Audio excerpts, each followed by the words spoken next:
Bonjour à toute la famille de Dieu. Que tu aies 8 ans ou 90 ans, que tu sois en ville, dans un village ou n'importe où dans le monde, sois le bienvenu dans cette vidéo. Aujourd'hui, nous allons parler d'un sujet très important qui touche tout le monde. Comment garder et protéger le miracle après qu'il soit arrivé. Tu as déjà prié pour un miracle? Une guérison, un travail, une rentrée d'argent inattendue, la paix dans ton foyer, la délivrance d'une mauvaise habitude, ou même une bonne note à l'école. Quand le miracle est arrivé, tu as crié « Alléluia » avec joie. Mais quelques mois plus tard, parfois tout a disparu. La Bible nous explique clairement que le miracle n'est pas un cadeau qu'on jette dans un coin. C'est un trésor précieux qu'il faut garder et protéger, comme un diamant. Nous allons découvrir ensemble 5 clés bibliques très pratiques pour que ton miracle reste, grandisse et porte du fruit pour toi, tes enfants et tes petits-enfants. Tu es prêt? Lève la main chez toi et dis avec moi, « Je suis prêt ». Avant de commencer, prenons un moment pour prier. Seigneur Jésus, ouvre nos cœurs aujourd'hui. Parle à chaque personne, qu'elle soit petite ou grande. Aide-nous à comprendre comment protéger les miracles que tu nous donnes. Nous te le demandons au nom de Jésus. Amen. La première clé, c'est de reconnaître que le miracle vient vraiment de Dieu et non de la chance ou de notre propre force. Souviens-toi de ce qui est arrivé aux enfants d'Israël dans le désert. Dieu leur donnait chaque matin la manne, un vrai miracle quotidien pendant 40 ans. Mais ils ont commencé à se plaindre et à oublier que c'était lui qui les nourrissait. Écoute ce que la Bible dit dans le livre du Deutéronome, chapitre 8, versets 11, 14, 17 et 18, « Garde-toi d'oublier l'Éternel, ton Dieu. Lorsque tu mangeras à satiété, que tu bâtiras de belles maisons, que ton argent et ton or se multiplieront, garde-toi de dire en ton cœur, c'est ma force et la puissance de ma main qui m'ont acquis ces richesses. Mais souviens-toi de l'Éternel, ton Dieu, car c'est lui qui te donnera de la force pour les acquérir. » Le psaume 103 versets 2 à 5 nous rappelle aussi « Bénis l'Éternel, ô mon âme, et n'oublie aucun de ses bienfaits. C'est lui qui pardonne toutes tes iniquités, qui guérit toutes tes maladies, qui délivre ta vie de la fosse, qui te couronne de bonté et de miséricorde. » Et Jacques 1 verset 17 ajoute « Toute grâce excellente et tout don parfait descendent d'en haut, du Père des Lumières. » Aujourd'hui c'est la même chose. Quand tu reçois une promotion, une guérison ou une aide financière, ne dis pas « c'est grâce à moi » ou « j'ai eu de la chance ». Dis plutôt chaque jour « merci Jésus, c'est toi qui as fait cela ». Imagine qu'une maman offre un beau téléphone à son enfant pour Noël. Si l'enfant dit que c'est grâce à quelqu'un d'autre, il va vite oublier de remercier et risquer de perdre ce cadeau. Ou toi, jeune, tu as réussi ton examen après avoir prié. Ne poste seulement « j'ai travaillé dur ». Poste aussi « Jésus a fait le miracle ». Arrêtons-nous un instant. Prends 30 secondes maintenant, dis à voix haute 3 miracles que Dieu a fait dans ta vie cette année et remercie-le sincèrement. Vas-y, je t'attends. La deuxième clé est très importante. Ne plus pécher volontairement, car le miracle est fragile. Souviens-toi de l'homme paralysé depuis 38 ans qui a été guéri par Jésus au bord de la piscine de Bethesda. Après la guérison, Jésus l'a retrouvé et lui a dit ces paroles fortes dans Jean chapitre 5 verset 14, « Voici, tu as été guéri. Ne pêche plus, de peur qu'il ne t'arrive quelque chose de pire. » Jésus a dit la même chose à la femme prise en adultère dans Jean 8 verset 11, « Va, et désormais ne pêche plus. » Et dans Jacques 5 versets 15 et 16, la Bible lit même la guérison au pardon des péchés, « La prière de la foi sauvera le malade, et le Seigneur le relèvera, et s'il a commis des péchés, il lui sera pardonné.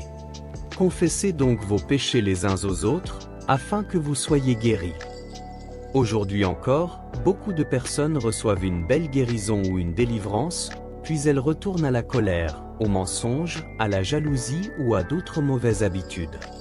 Et le miracle disparaît peu à peu. Proverbe 4 versets 20 à 23 nous donne un bon conseil. surtout pour les jeunes et les enfants, mon fils, sois attentif à mes paroles. Garde ton cœur par-dessus tout, car de lui viennent les sources de la vie. Le Saint-Esprit est là pour nous aider. 2 Timothée 1 verset 14 dit, « Garde le bon dépôt par le Saint-Esprit qui habite en nous. » C'est comme un beau ballon gonflé à l'hélium. Si tu le perces avec une épingle, il se dégonfle rapidement.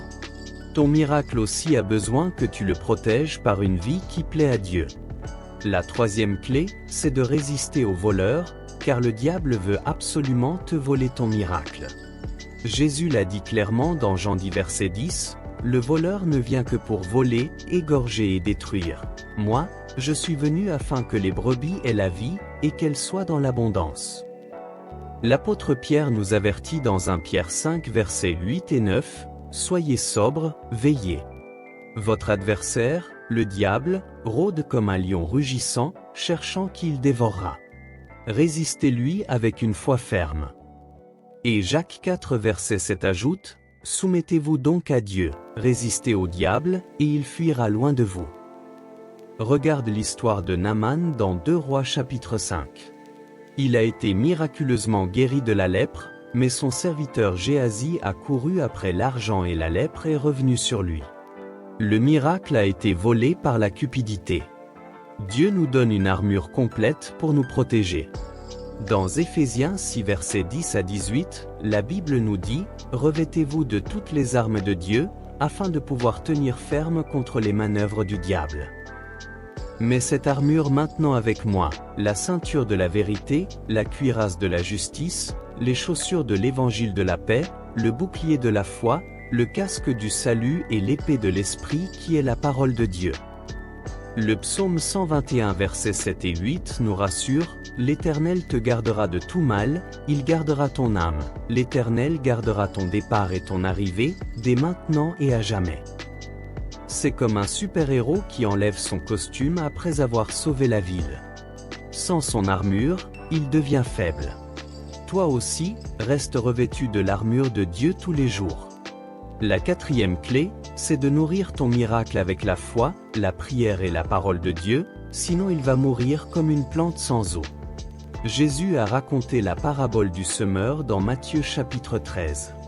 La semence qui tombe parmi les épines représente ceux qui entendent la parole, mais les soucis de la vie, les richesses et les distractions l'étouffent et elles ne portent pas de fruits.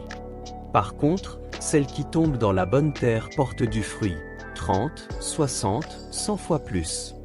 Hébreux chapitre 2 verset 1 nous met en garde.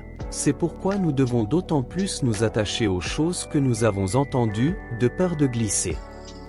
Colossiens 2 versets 6 et 7 dit, « Ainsi donc, comme vous avez reçu le Seigneur Jésus-Christ, marchez en lui, étant enracinés et édifiés en lui, affermis par la foi. » Et le psaume 119 verset 105 nous rappelle, « Ta parole est une lampe à mes pieds et une lumière sur mon sentier. » Voici un défi simple et pratique pour tout le monde. Chaque matin, prends au moins 7 à 10 minutes pour prier et remercier Dieu pour ton miracle.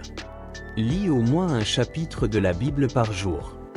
Et répète souvent, « Je garde mon miracle par ta parole et par ta grâce, Seigneur. » Même les grands-parents peuvent le faire. À 80 ans, tu peux encore protéger tes miracles en priant chaque jour pour tes enfants et tes petits-enfants. La 5e et dernière clé, c'est de partager ton miracle et de le faire fructifier.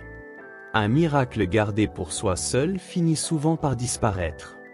Dans la parabole des talents, Matthieu chapitre 25, Jésus raconte l'histoire d'un maître qui donne des talents à ses serviteurs. Celui qui a fait fructifier ses talents a reçu davantage et est entré dans la joie de son maître. Mais celui qui a enterré son talent l'a perdu. Marc 16 versets 17 et 18 dit, « Voici les miracles qui accompagneront ceux qui auront cru. En mon nom, ils imposeront les mains aux malades, et les malades seront guéris. » Et dans Luc 8 verset 39, Jésus a dit à l'homme qui l'avait délivré, « Retourne dans ta maison, et raconte tout ce que Dieu a fait pour toi. » Aujourd'hui, si tu as été guéri, va témoigner dans ton quartier. Si tu as reçu un emploi, aide quelqu'un d'autre à en trouver un. Si tu as reçu la paix, apaise les disputes autour de toi. Un miracle partagé devient un miracle multiplié. Nous arrivons à la fin. Résumons les 5 clés avec la parole de Dieu. Premièrement, reconnais que le miracle vient de Dieu, comme dans Deutéronome 8. Deuxièmement, ne pêche plus volontairement, comme Jésus l'a dit en Jean 5. Troisièmement, résiste au diable avec l'armure de Dieu, comme dans 1 Pierre 5 et Jacques 4. Quatrièmement, nourris ton miracle par la prière et la parole, comme dans Matthieu 13. Cinquièmement, partage-le pour qu'il grandisse, comme dans Matthieu 25. Maintenant, lève-toi où tu es. Pose ta main sur ton cœur et répète avec moi cette prière. Seigneur Jésus, je reconnais que tu es la source de tous mes miracles. Je choisis aujourd'hui de les garder et de les protéger. Je ne veux plus pécher volontairement. Je résiste au diable. Je nourris ma foi chaque jour par ta parole et par la prière. Et je décide de partager mes miracles pour ta gloire. Amen. Si tu as prié cette prière de tout ton cœur, écris dans les commentaires « J'ai repris et je garde mon miracle ». Pour terminer, recevons cette belle bénédiction tirée du livre des Nombres chapitre 6, « Que l'Éternel te bénisse et te garde. Que l'Éternel fasse luire sa face sur toi et qu'il t'accorde sa grâce. Que l'Éternel tourne sa face vers toi et qu'il te donne la paix. Et que tous tes miracles restent, grandissent et portent beaucoup de fruits jusqu'au retour de Jésus-Christ. Au nom de Jésus, Amen. Que Dieu vous bénisse abondamment. À très bientôt dans une prochaine vidéo.